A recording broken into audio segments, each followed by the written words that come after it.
नमस्कार दोस्तों। RPSC second grade paper fest यानी जीके पेपर के लिए हम देख रहे थे भारत का भूगोल।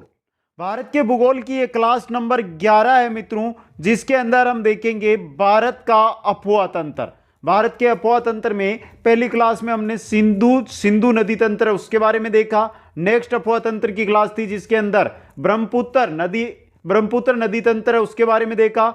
अफवाह तंत्र की क्लास नंबर 3 थी हमारी, जिसके अंदर गंगा नदी तंत्र के बारे में देखा था। आज हमारी क्लास नंबर जो 4 है भारत के अफवाह तंत्र की, इसके अंदर देखेंगे हम प्रायद्वीपीय भारत की नदियां। दोस्तों, जो प्रायद्वीपीय भारत है हमारा, जो प्रायद्वीपीय भारत है, इस प्रकार से यहां पर जो नदियां बहती है उनके बारे में आज इस क्लास के अंदर हम संपूर्ण चर्चा है वो करेंगे। दोस्तों, तो अंत तक मेरे साथ बने रहे। एक बार सभी साथी वीडियो को लाइक शेयर और जो नए साथी है चैनल को जरूर सब्सक्राइब करें।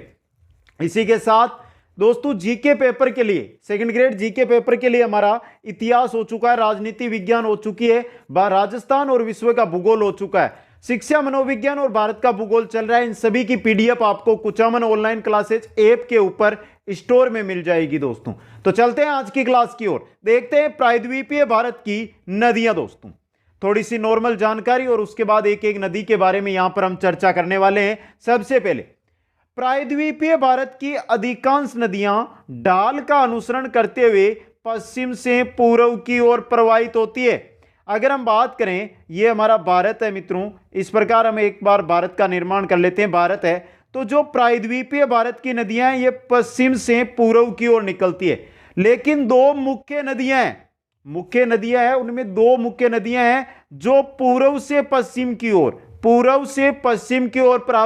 प्रवाहित होती है। ये नदियां आपकी कौन कौन सी है? एक तो है नर्मदा और दूसरी है ताप्ती। नर्मदा और ताप्ती नदियां हैं, ये आपकी पूर्व से पश्चिम की ओर जाती है। बाकी सभी की सभी नदियां आपकी किस ओर जाती है मित्रों? पश्चिम से पूर्व की ओर जाती है।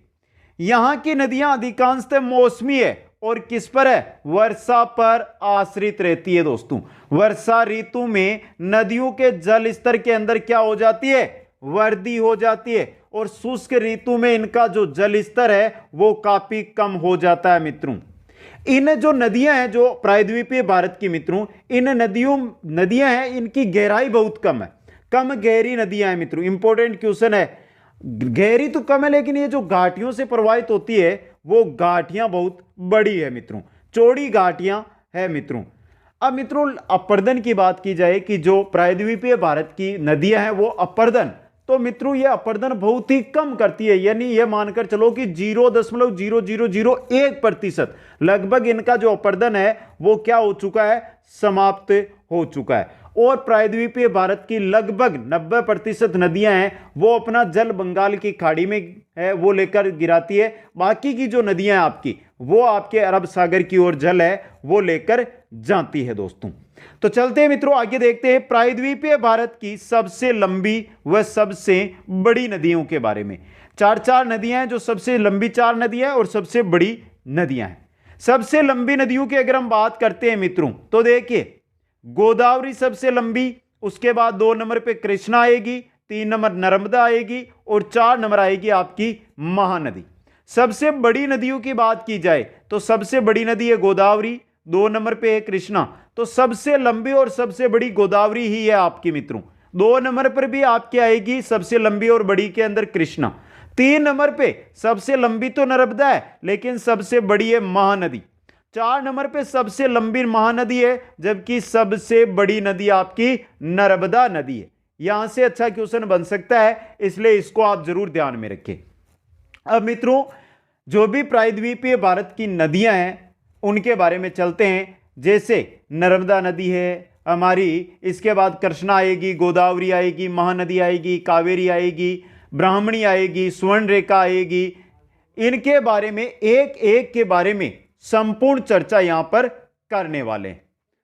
तो सबसे पहले हम जिस नदी के बारे में बात करेंगे वो है हमारी नर्मदा नदी। दोस्तों, एक एक नदी है उसके बारे में चर्चा करने वाले हैं। तो पहली नदी नर्मदा नदी। देखिए मित्रों, भारत में भ्रंश घाटी में प्रवाहित होने वाली सबसे लंबी व सबसे बड़ी नदी नर्मदा नदी है।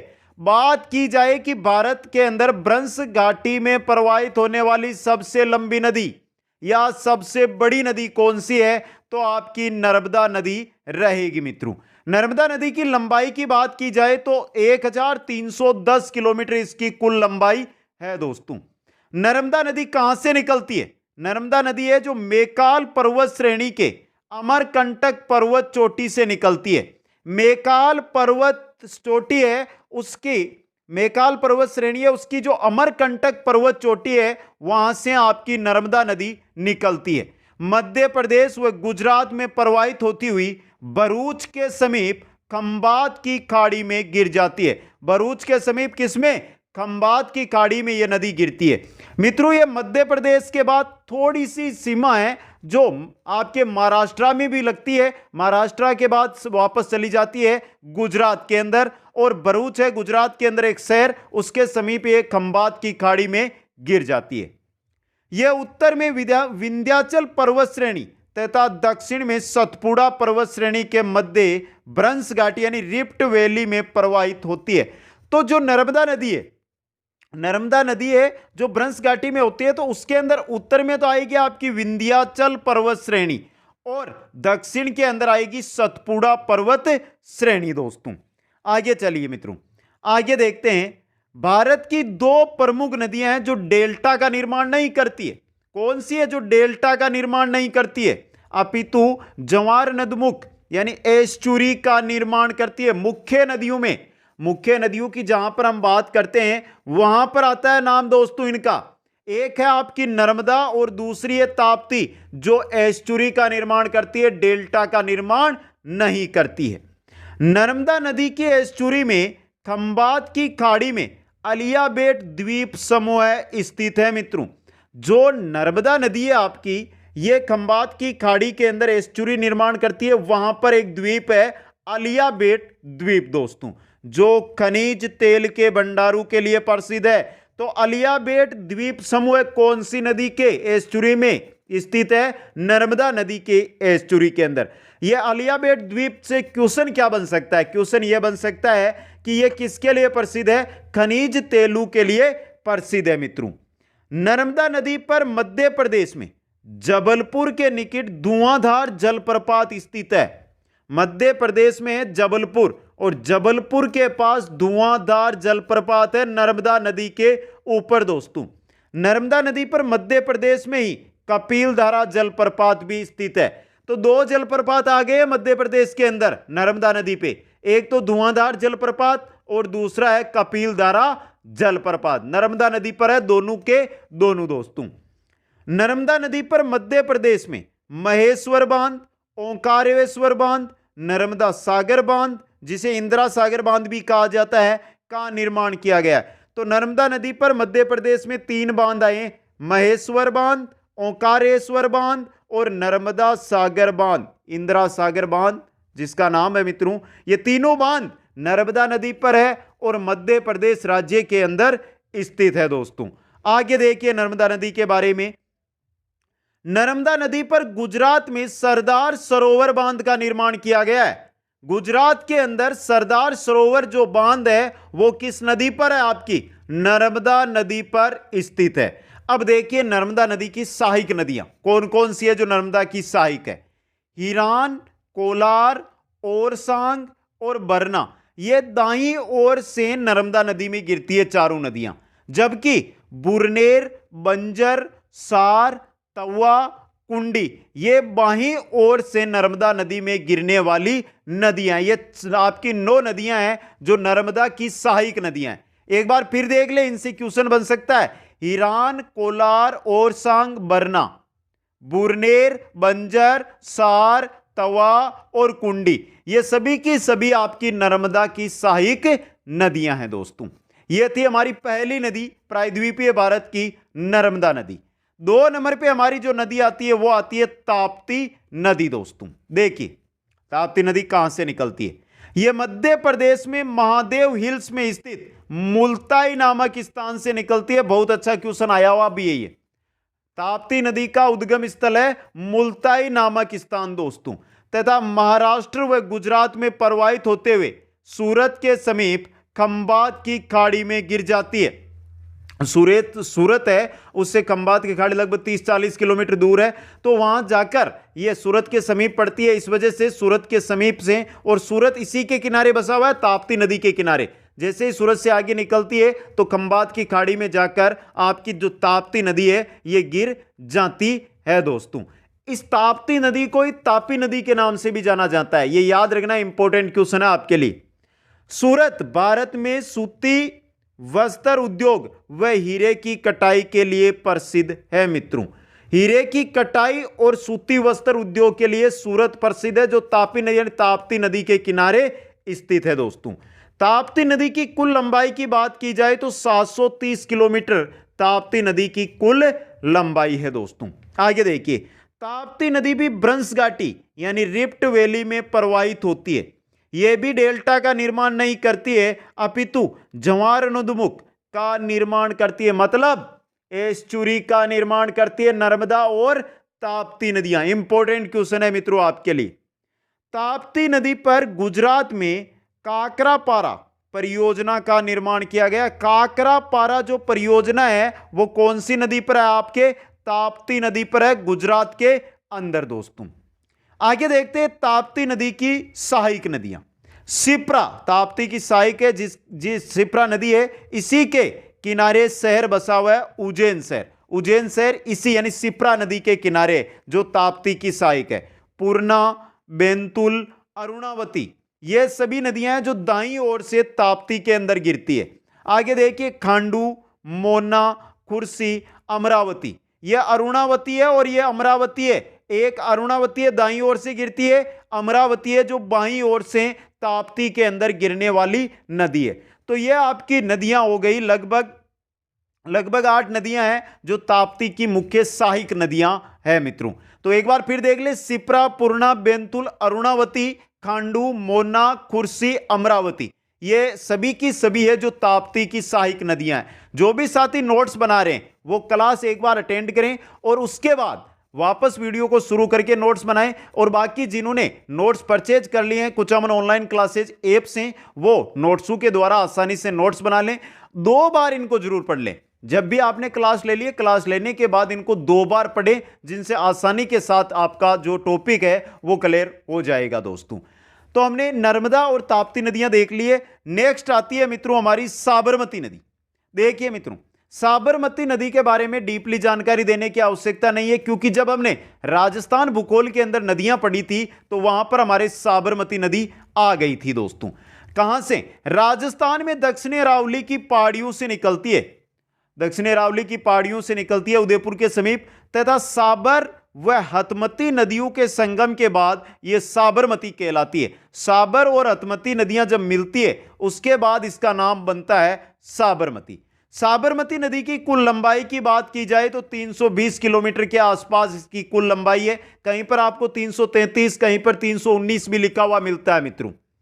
अहमदाबाद शहर इसी नदी के किनारे बसा हुआ है। साबरमती नदी के किनारे ही आपका अहमदाबाद शहर है वो बसा हुआ है दोस्तों।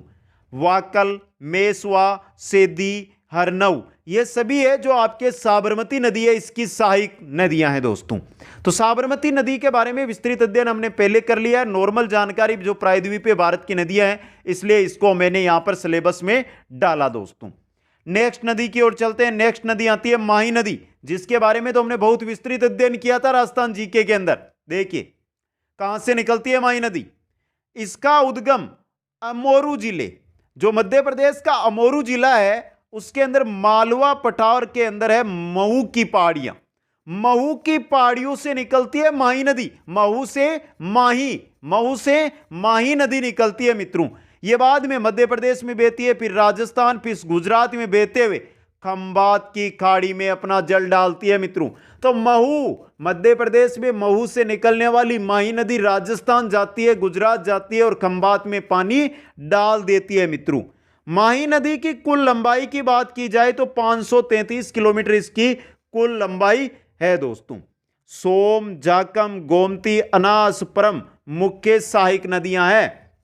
सोम, जाकम, गोमती, अनास और परम आपकी माही नदी है, इसकी क्या है? मुख्य सहायक नदियां हैं।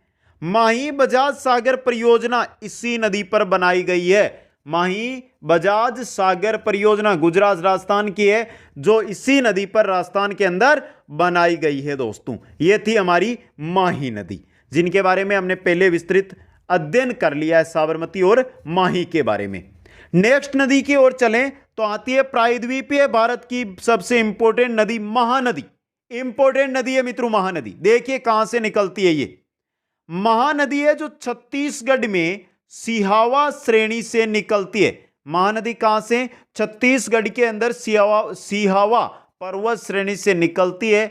उसके बाद छत्तीसगढ़ में बहती है, उड़ीसा में प्रवाहित होते हुए बंगाल की खाड़ी में गिर जाती है।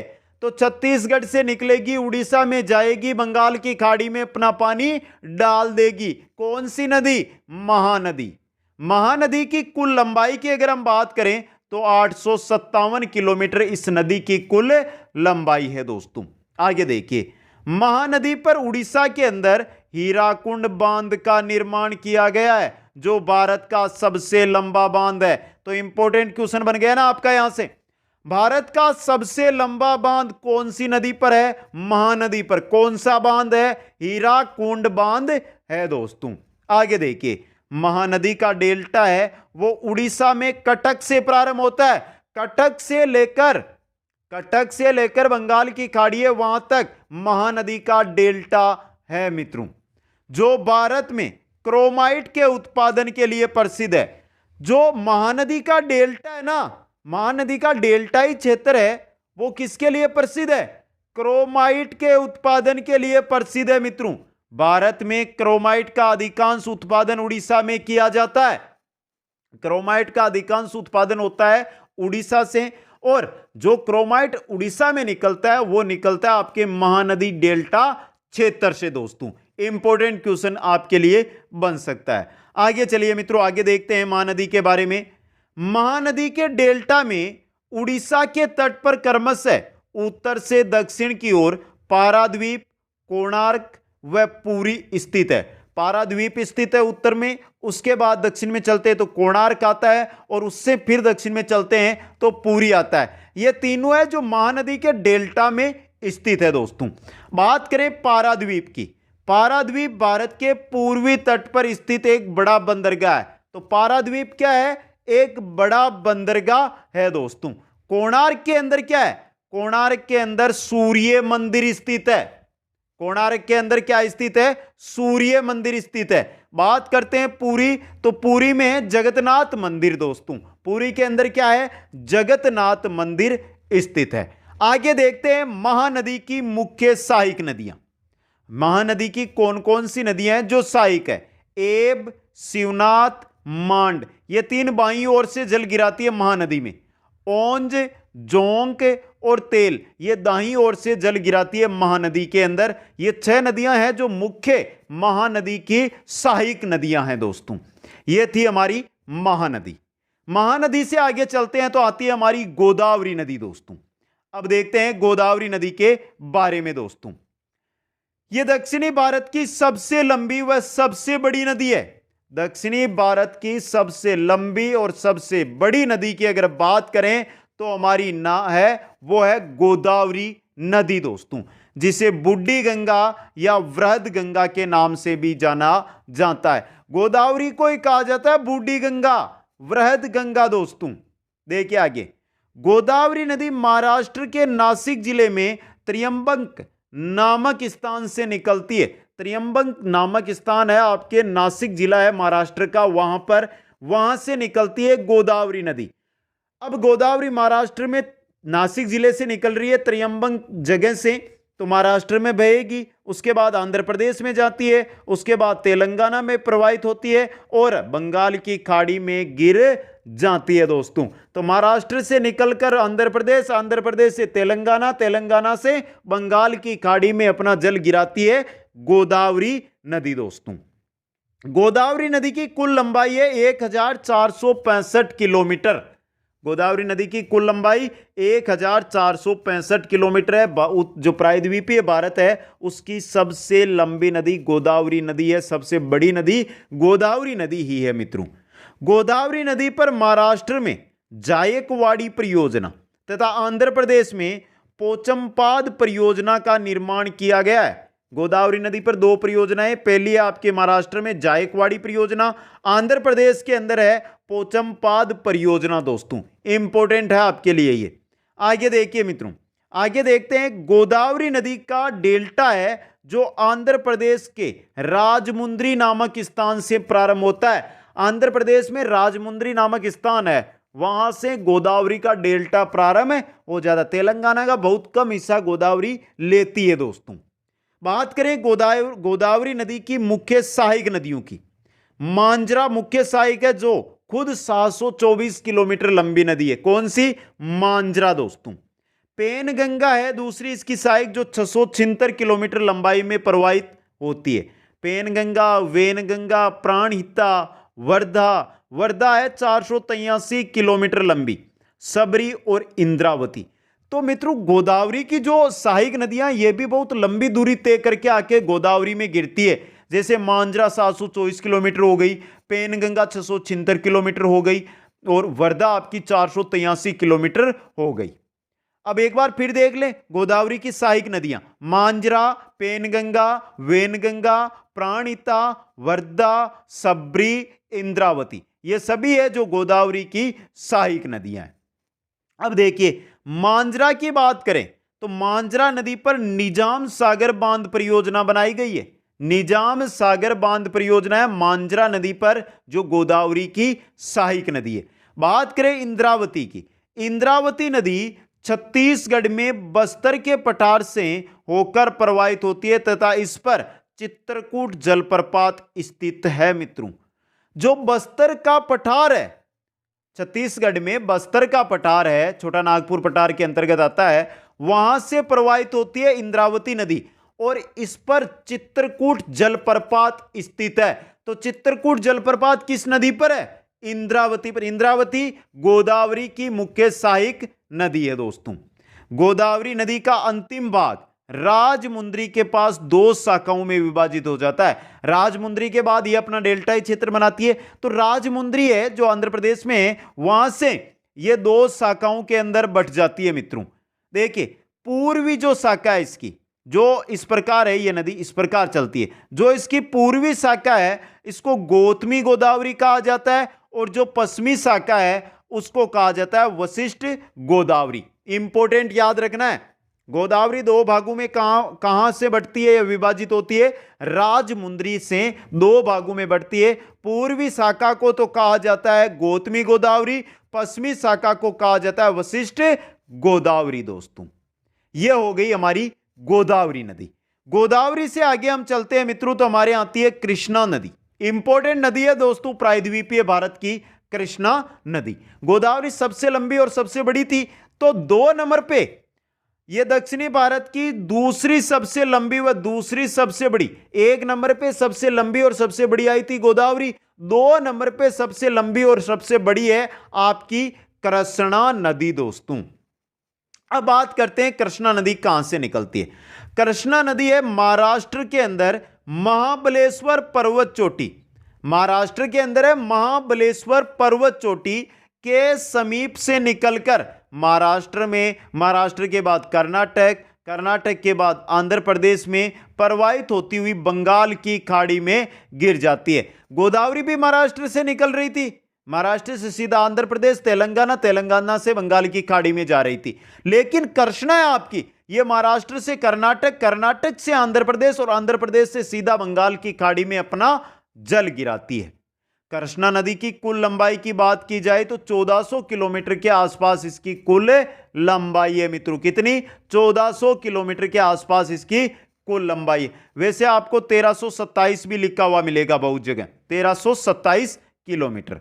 आगे देखिए कृष्णा नदी पर कर्नाटक में ऊपरी कृष्णा परियोजना, कर्नाटक में है कृष्णा नदी पर ऊपरी कृष्णा परियोजना जिसको अलमाटी बांध भी कहा जाता है। आंध्र प्रदेश के अंदर नागा अर्जुन सागर बांध तथा श्रीशैलम जल विद्युत परियोजना का निर्माण किया गया है। नागा अर्जुन सागर बांध कृष्णा नदी पर है, श्रीशैलम जल विद्युत परियोजना कृष्णा नदी पर है आंध्र प्रदेश के अंदर। ऊपरी कृष्णा परियोजना या अलमाटी बांध यह आपका कर्नाटक के अंदर है कृष्णा नदी के ऊपर दोस्तों। आगे चलिए मित्रों, आगे देखते हैं कृष्णा नदी के बारे में। कृष्णा नदी पर निर्मित नागार्जुन सागर बांध भारत में चिनाई युक्त सबसे बड़ा बांध है। भारत के अंदर चिनाई से पत्थरों की चिनाई, सीमेंट के साथ चिनाई करके जो बांध बनाए गए हैं उनमें सबसे बड़ा है नागार्जुन सागर बांध, जो कृष्णा नदी के ऊपर है दोस्तों। इंपॉर्टेंट क्वेश्चन बन सकता है आपके लिए ये। कृष्णा नदी का डेल्टा आंध्र प्रदेश में विजयवाड़ा से प्रारंभ होता है। आंध्र प्रदेश में विजयवाड़ा क्षेत्र है मित्रों, जो विजयवाड़ा है उसके बाद जैसे बंगाल की खाड़ी की ओर कृष्णा नदी बहती है तो अपना डेल्टा क्षेत्र है वो प्रारंभ कर लेती है। अब बात करते हैं कृष्णा नदी की मुख्य सहायक नदियां। सभी की सभी सहायक नदियां इंपॉर्टेंट है मित्रों, क्योंकि यहां से भी क्वेश्चन बन सकता है। पहली सहायक नदी है आपकी कोयना नदी। कोयना नदी पर कोयना बांध बनाया गया महाराष्ट्र के अंदर। कोयना नदी पर कोयना बांध है महाराष्ट्र के अंदर। दूसरी है भीमा। भीमा का उद्गम होता है माथेरान पहाड़ियों से, माथेरान की पहाड़ियों से उद्गम होता है और भीमा की लंबाई है 861 किलोमीटर मित्रों। 861 किलोमीटर लंबी है भीमा नदी दोस्तों। तीसरी है तुंगभद्रा। तुंगा व भद्रा नदियों के संगम के बाद तुंगभद्रा कहलाती है ये। तुंगा और भद्रा दो नदियां हैं, ये दो नदियां जब मिल जाती है तो उसके बाद तुंगभद्रा नदी निकलती है। और तुंगभद्रा की बात की जाए इसकी लंबाई की तो 531 किलोमीटर इसकी लंबाई है दोस्तों। चौथी सहायक नदी है मुंसी। मुस्सी नदी है, मुंसी नहीं है, मुस्सी नदी। हैदराबाद शहर इसी के किनारे बसा हुआ है। हैदराबाद शहर है मुस्सी नदी के किनारे बसा हुआ। आगे देखिए, मुनेरू, घाटप्रभा, मालप्रभा, पंचगंगा, वरना, दूधगंगा। तो देखिए पंचगंगा, दूधगंगा ये दोनों ये जो नदियां हैं ये आपके कृष्णा नदी की सहायक है। मुनेरू, घाटप्रभा, मालप्रभा, पंचगंगा, वरना, दूधगंगा, कोयना, भीमा, तुंगभद्रा, मुस्सी, ये सभी की सभी कृष्णा की सहायक नदियां है दोस्तों। यह हो गई गोदावरी के बाद हमारी कृष्णा नदी दोस्तों। कृष्णा से आगे चलते हैं तो हमारे आती है कावेरी नदी। कौन सी नदी है? कावेरी नदी। इंपॉर्टेंट नदी है मित्रों आपके लिए कावेरी नदी। देखते हैं कावेरी नदी के बारे में। कावेरी नदी कर्नाटक में पश्चिमी घाट पर्वत की ब्रह्मगिरी पर्वत चोटी से निकलकर कर्नाटक व तमिलनाडु में प्रवाहित होती हुई बंगाल की खाड़ी में गिर जाती है। कहां से निकल रही है कावेरी नदी? बहुत इंपॉर्टेंट है मित्रों, दक्षिण की गंगा है कावेरी, इसलिए ध्यान से पढ़े इसको। कावेरी नदी कर्नाटक में पश्चिमी घाट पर्वत की ब्रह्मगिरी पर्वत चोटी है वहां से निकलती है।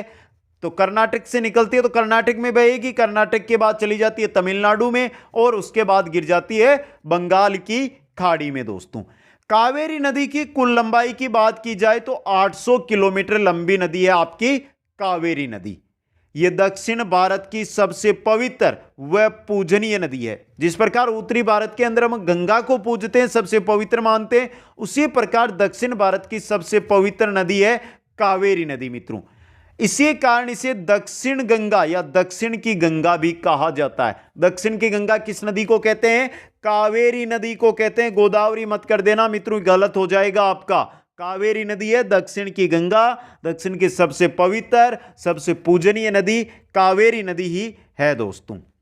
कावेरी नदी का जो डेल्टा है वो तमिलनाडु के अंदर तिरुचिरापल्ली नामक स्थान से प्रारंभ होता है, जो भारत में चेरूट तंबाकू के उत्पादन के लिए प्रसिद्ध है।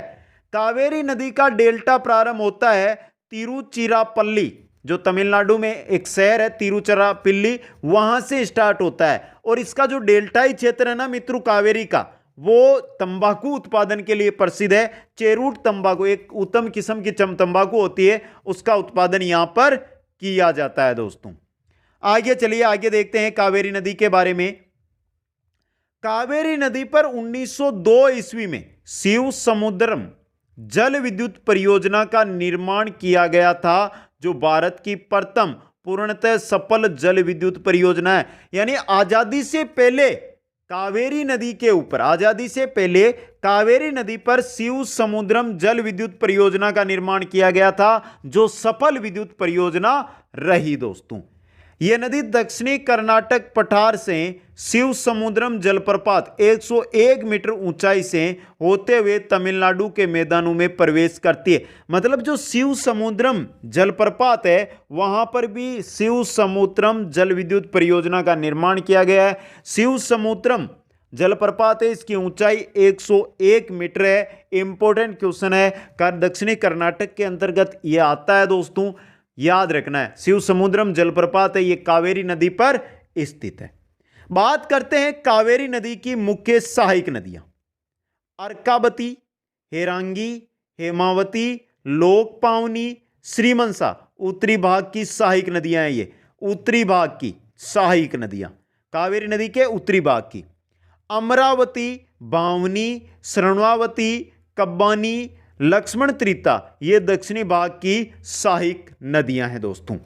तो 10 जो मुख्य सहायक है आपके कावेरी की यानी कि दक्षिण की गंगा की सहायक नदियां हैं, एक बार फिर नाम देख ले उनके।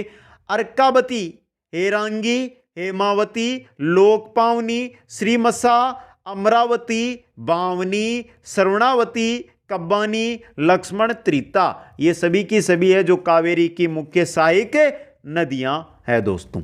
ये थी हमारी कावेरी नदी। कावेरी नदी के आगे आएगी हमारी स्वर्ण रेखा नदी दोस्तों। कौन सी है? स्वर्ण रेखा नदी। देखिए स्वर्ण रेखा नदी के बारे में। उद्गम होता है रांची पठार।